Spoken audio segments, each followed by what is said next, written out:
गणतंत्र दिवस की शुभकामनाएं। क्या आप जानते हैं कि मोदी काल में अब तक कौन कौन से अहम संविधान संशोधन हुए हैं? हेलो एवरीवन और राम राम, मैं आपकी Divya. Wish you a very happy Republic day. आज देखते हैं कि कैसे पिछले 10 सालों में पीएम मोदी की लीडरशिप में भारत के संविधान में कई बदलाव आए, जो एक नया भारत बनाने के साथ हमारे देश को तेजी से आगे बढ़ाते हैं। Modi ji's tenure has been marked by significant and much needed constitutional reforms that have reshaped our society and governance. तो प्रधान सेवक नरेंद्र मोदी के शासनकाल में संविधान में क्या-क्या बदलाव हुए और संविधान संशोधन से समाज के किन-किन लोगों को फायदा हुआ है, आइए आज इस पे चर्चा करते हैं। One major change was the 99th Amendment in 2015, introducing the National Judicial Appointments Commission, जिससे जजेस की अपॉइंटमेंट ज्यादा ट्रांसपेरेंट और लोकतांत्रिक हुई। Then came the 100th Amendment, resolving long-standing border disputes with Bangladesh.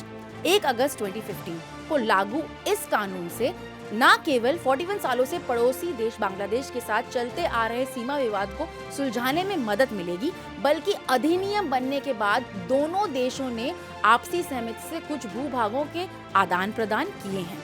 समझौते के तहत बांग्लादेश से भारत में शामिल लोगों को भारतीय नागरिकता भी दी गई।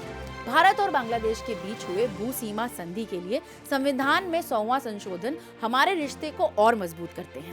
The game changing 101st amendment introduced GST, जिससे न केवल टैक्स सिस्टम आसान हुआ बल्कि हमारी इकोनॉमी भी स्ट्रेंथन हुई। Then the 102nd Amendment in 2018 gave constitutional status to the National Commission for Backward Classes. OBC का मुद्दा उठाने वाली कांग्रेस तो बस मुद्दा ही उठाती रही, वोट बटोरने की कुनीयत से, लेकिन ओबीसी के लिए कुछ वाकई काम किया तो वो सिर्फ पीएम मोदी ने। 2019's 103rd Amendment provided a 10% reservation for economically weaker sections in education and jobs. ये खास इसलिए है क्योंकि अब तक आरक्षण सिर्फ जाति के आधार पर मिलता था, लेकिन मोदी जी ने उन पर भी ध्यान दिया जो जाति के नाम पर भले ही सवर्ण कहलाएं, लेकिन आर्थिक रूप में कमजोर हैं। उनको भी मदद मिलनी चाहिए, वो सिर्फ इसलिए वंचित ना रहें कि नाम के अपर कास्ट हैं। And then, in the same year, the 104th Amendment extended the SC/ST reservations in legislatures for 10 years.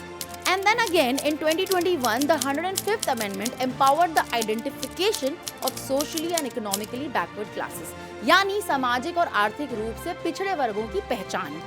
2019 में एक और महत्वपूर्ण बदलाव हुआ जब आर्टिकल 370 को निरस्त किया गया, जो जम्मू और कश्मीर के भविष्य को नए आयाम में ले आया है। इस बड़े कदम से जम्मू और कश्मीर भारत के अन्य भागों के समान अधिकार और अवसर प्राप्त करने लगे, जिससे जम्मू एंड कश्मीर को सामाजिक आर्थिक विकास और पूरे भारत देश से इंटीग्रेट होने में तेज गति मिली। ये सबसे बड़ा इम्पैक्ट था जो किसी ने सोचा तक नहीं था। भारत के जम्मू कश्मीर को मानो एक नई जान सी मिल गई, जो ना सिर्फ उस क्षेत्र बल्कि पूरे देश के लिए एक नई सुबह का संकेत है। And then the big ones and the much awaited ones finally in 2023. First, the introduction of the Women's Reservation Bill, and second, the Criminal Laws Amendment, which has propelled India out of the colonial structure even further. हमें अपने सभ्यता के अनुकूल laws तो मिल ही रहे हैं धीरे धीरे, और नारी सशक्तिकरण एक अलग पयाम में पहुंच गई है इस अमृत काल में। पीएम मोदी ने कहा था सिर्फ वुमेन डेवलपमेंट नहीं, वुमेन लेड डेवलपमेंट, और उन्होंने ये करके भी दिखाया है। सिर्फ हवा में बातें नहीं, कुछ पुरानी सरकारों की तरह। ये सारे मेजर रिफॉर्म्स हैं और ये बदलाव पीएम मोदी जी का प्रूडेंट विजन दिखाते हैं।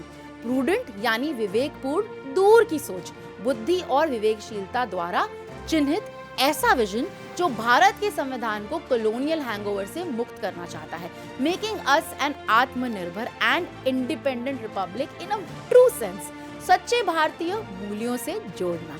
इन अमेंडमेंट से नया भारत ना सिर्फ आगे बढ़ रहा है, बल्कि अपने इतिहास और संस्कृति के साथ एक नई दिशा में अग्रसर हो रहा है। तो आइए इस रिपब्लिक डे पर हम सब मिलकर इस नए भारत के निर्माण में अपनी भागीदारी निभाएं और पीएम मोदी जी के इस विजन को साकार करें। इसी तरह दिव्या के साथ देश को जाने ऑन नो द नेशन। जय हिंद, जय भारत।